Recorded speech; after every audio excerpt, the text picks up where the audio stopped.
Shannen Doherty was prepared to die, but that doesn't mean she was happy about it.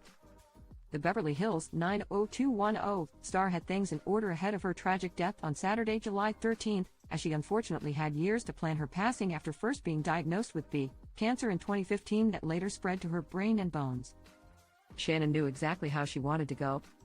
She spelled everything out, a source spilled to a news publication more than 1 week after Doherty's devastating death. Doherty had been very open about her health journey with fans, frequently providing updates about her cancer battle via social media and on her podcast, Let's Be Clear with Shannen Doherty.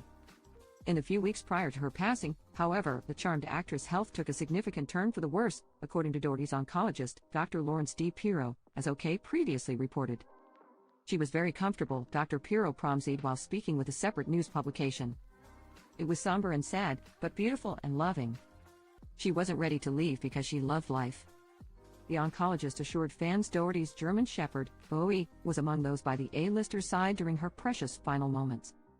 The brunette beauty got candid about death during a January episode of her podcast alongside her best friend and the executor of her will, Chris Cortazzo. I'm horrible at funerals.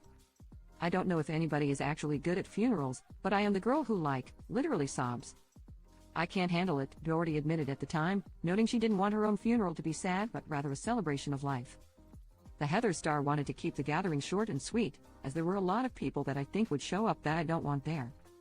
She explained, I don't want them there because their reasons for showing up aren't necessarily the best reasons, like, they don't really like me and, they have their reasons and good for them, but they don't actually really like me enough to show up to my funeral.